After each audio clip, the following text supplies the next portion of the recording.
Hello, this is a part-time economist. As you can tell from the lovely amount of luggage behind me, I am going to be moving soon. In a few short days, I will be getting out of the military.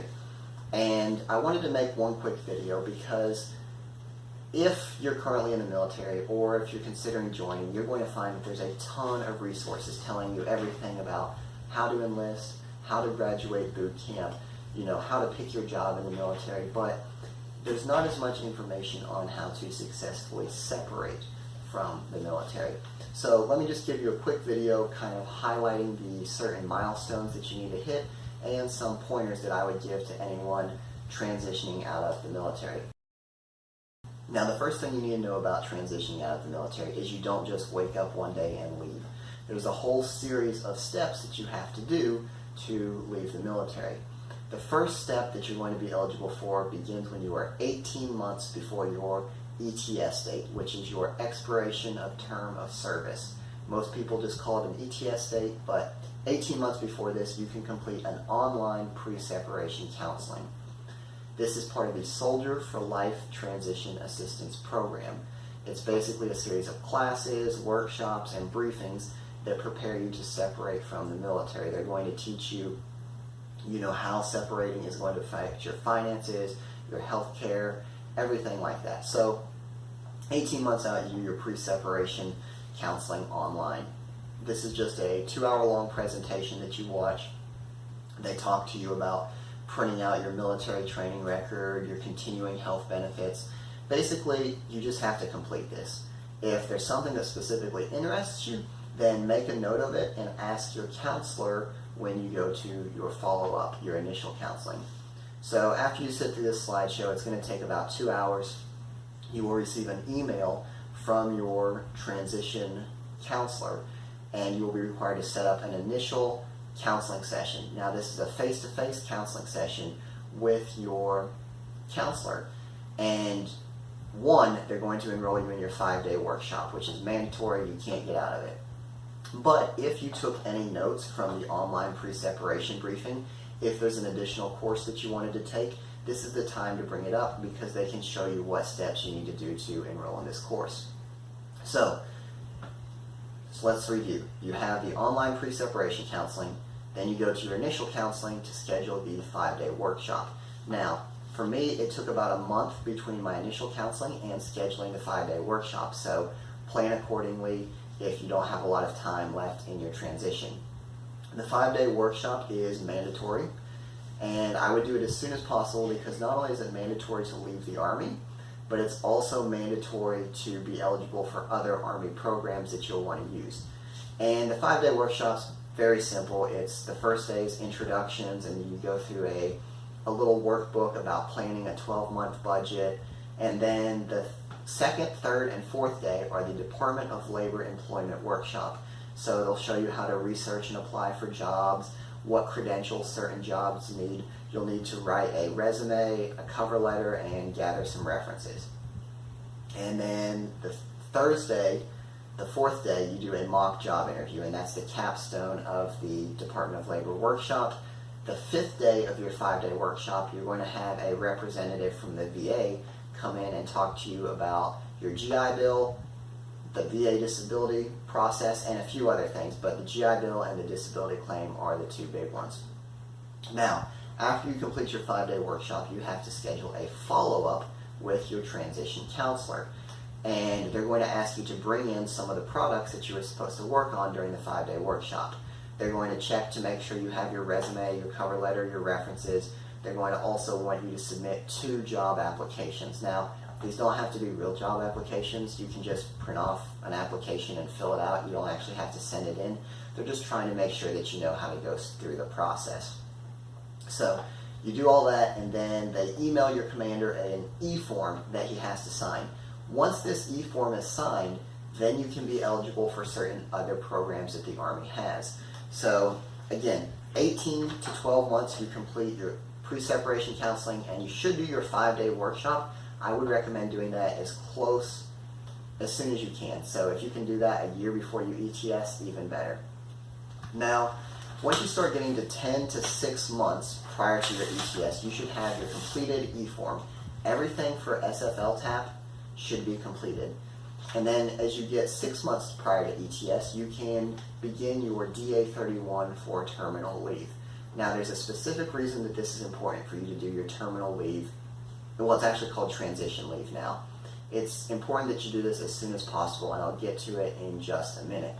But something else you can do, when you are 180 to 90 days prior to your ETS date, you can begin your VA disability claim. If you have any kind of injury that wasn't completely healed during service, or something that, something that still persists, you can submit a VA disability claim. You need to do this as soon as possible for 2 reasons. The first reason is if you do it while you're still in service, the VA has a program called Benefits Delivery at Discharge. And what this means is that if you start within 180 to 90 days prior to your end of your contract, you will have your decision from the VA the day after you ETS. So that gives you a little bit of peace of mind. You're not sitting there wondering forever if you're going to get the disability benefits or not. The second reason is because you will work one-on-one with a VA representative who's going to guide you through the process, set up all of the appointments that you have to go through. So definitely start this process as early as possible. So 6 months out, you need to start the VA claim, and you need to start the DA-31 for your leave. Moving on. When you get 90 days prior to ETS, now this is going to depend on the post that you're at. At Fort Bragg, if you're 90 days prior to ETS, you submit an ETS packet to your transition office, and they will generate your orders for you to start turning in your CIF. Now, this is why it's important for you to do your DA-31 for leave as soon as possible. Because when you go to get your transition orders, they can do it 90 days prior to your ETS, but if you already have a DA-31 approved, they will do it 90 days prior to your transition leave date. So it gives you a little bit extra time to accomplish these things that you need to do. For me, and at least for Fort Bragg, the goal is to generate your ETS orders 5 days after submission of your packet. So 5 days later, you get your orders. What can you do? You can't start clearing post until 10 days prior to your separation date, whether this is your terminal leave date or whether it is your actual ETS date. You have 10 days before you can get your clearing papers. But there's a few things that you can still work on while you're waiting for these clearing papers. You can schedule your CIF turn-in.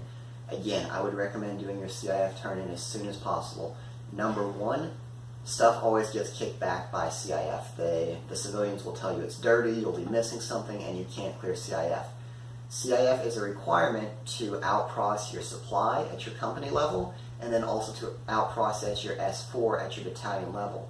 So if you're waiting till you're 10 days out and you haven't cleared CIF, that's going to be something else you have to do. So do as much as you can before you get the clearing papers.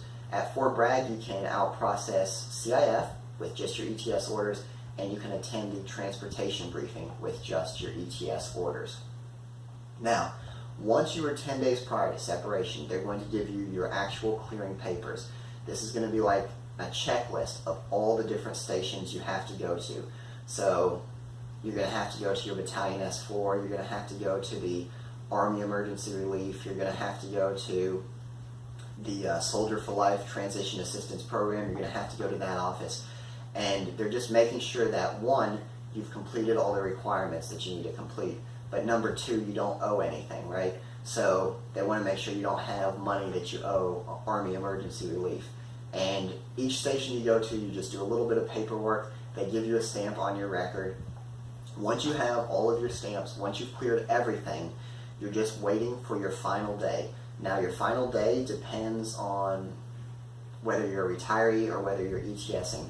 For me, I have to go to my finance briefing, and then immediately after that, I have to go start getting my final clearance stamps and everything like that. So don't worry about that too much. Let's just do a quick review from the top, because it sounds like a lot, but if you start early, you have plenty of time to do all of this stuff. So 180 days, sorry, 18 months prior to your separation date. 18 months, you can do your online pre-separation counseling. As soon as you want after that, you can do your initial counseling, your 5-day workshop, your follow-up counseling. and then your commander will sign your E-form. Once you sign the E-form, there's nothing really that you have to do until you're 6 months prior to transitioning. Once you hit that 6-month mark, you can be eligible for the Career Skills Program. This is a program where the Army will pay you to go do like an apprenticeship, or they'll pay for you to get a certification, and this is while you're still in the Army, right? So if you wait till you only have 3 months left in the Army to start your transition, you're not going to have time for these free programs.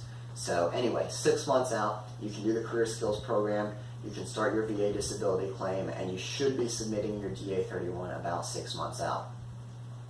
As we continue in your transition timeline, you're going to start getting down to where you have the 90 days. Now remember, 90 days prior, you need to get with your Battalion S1 and ask what they need for an ETS orders packet, because having ETS orders and having a DA-31 are two separate things. So get your ETS orders packet, give it to transition, and wait. Within 5 days, you should be getting your ETS orders. At this point, you know you're probably like 80 to 60 to 40 days from separation. Do what you can to turn in your CIF, get as much stuff done now so that once you get your clearing papers, you can just focus on clearing. As your timeline continues, you get to the 10-day mark. You get your actual clearing papers. At this point, clearing is your only goal in the Army. You're not worrying about formations, you're not worrying about field exercises, change of commands, you're clearing. So you go to all these stations, you do whatever paperwork they have to do, you get your stamps. Then you're going to have your DD-214 review. This is going to be just a few days before you get out. This is your last chance to make sure that all your military records are straight. All your awards should be listed, all your deployments should be listed. After you go to the DD-214 brief, keep getting your stamps on your clearing record. And then again, the last day is going to be very structured, depending on whether you're retiring or ETSing, depending on your post. You're going to have to do certain steps in a specific order. But don't worry about that, because they're going to lay it out for you multiple times. They're going to give you written memos. So, I don't know. I just wanted to share some of my transition experience because, you know, coming into the military, it's really easy. You know, you have drill sergeants, you have recruiters, you have all these people focusing you in the right direction. Yes, it's going to be hard. Yes, they're going to be smoking you, making you do push-ups, but you can't really get too far off the path because they're going to be there telling you what needs done. When you're leaving the Army, you can really miss out. You can mess up on a lot of stuff because you don't have people forcing you in the right direction. And then even the people that do want to help you, like your squad leader, your team leader, your NCOs, they've never left the Army before. Like, they're still in the Army, so they've never been through this process firsthand. So this has just been my experience. I'm more than willing to answer any questions to the best of my ability about the Army transition process. I'd be more than happy to share my experiences or help you guys out in any way. I hope this has been beneficial, and we will see you next time.